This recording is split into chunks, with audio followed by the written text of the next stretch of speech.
નમસ્કાર, nation plus ન્યૂઝમાં આપનું સ્વાગત છે. હું છું ધવલ પરમાર. રાહુલ ગાંધીની ભારત જોડો ન્યાય યાત્રા નર્મદા જિલ્લાના દિવલિયા ચોકડી ખાતે આવી પહોંચી હતી, જ્યાં તિલકવાડા તાલુકા કોંગ્રેસ સમિતિના કાર્યકર્તાઓ દ્વારા ફૂલ આપીને ભારે ઉત્સાહ સાથે ન્યાય યાત્રાનું સ્વાગત કરવામાં આવ્યું હતું. કોંગ્રેસ સમિતિ અધ્યક્ષ રાહુલ ગાંધી દ્વારા ભારત જોડો ન્યાય યાત્રા શરૂ કરવામાં આવી છે. મણિપુરથી શરૂ કરાયેલી આ યાત્રા મહારાષ્ટ્ર ખાતે સમાપ્ત થશે.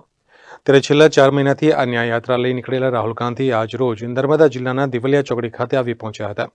ત્યારે તેમના સ્વાગત માટે તિલકવાડા તાલુકા કોંગ્રેસ સમિતિના કાર્યકર્તાઓ સહિત મોટી સંખ્યામાં લોકો ઉમટી પડ્યા હતા અને કોંગ્રેસ સમિતિના આગેવાનો દ્વારા ફૂલ આપી રાહુલ ગાંધીનું ભવ્ય સ્વાગત કરવામાં આવ્યું હતું. ઉલ્લેખનીય છે કે દેશના યુવાનો, વંચિતો, ખેડૂતો અને બેરોજગાર લોકોના અવાજ માટે આ ન્યાય યાત્રાની શરૂઆત કોંગ્રેસના અધ્યક્ષ રાહુલ ગાંધીએ કરી છે. આ ન્યાય યાત્રા દિવલિયા ચોકડી ખાતે આવતા જ રાહુલ ગાંધી આપ આગે બઢો, હમ તુમ્હારે સાથ હૈ ના નારા લગાવી રાહુલ ગાંધીનું ભવ્ય સ્વાગત કરવામાં આવ્યું હતું.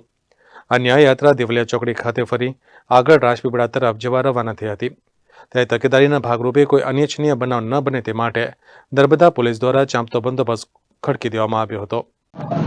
આજે રાહુલજીની ભારત જોડો ન્યાય યાત્રા બોડેલીથી નીકળી અને નસવાડી થઈ અને અત્યારે દેવલિયા મુકામે આવી રહી છે. દેવલિયા મુકામે રાહુલજીનું ભવ્ય સ્વાગત થઈ રહ્યું છે.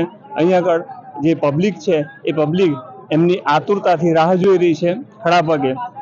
અને રાહુલજી આ અહીંના ગુજરાતના અને દેશના તમામ યુવાનો, વંચિતો, ખેડૂતો અને જે લોકોને નોકરી નથી એવા તમામનો અવાજ બની અને આખા ગુજરાતમાં ફરી રહ્યા છે અને એમનું અમે હાર્દિક સ્વાગત કરીએ છીએ. Wasim Memon, nation plus news, Narmada.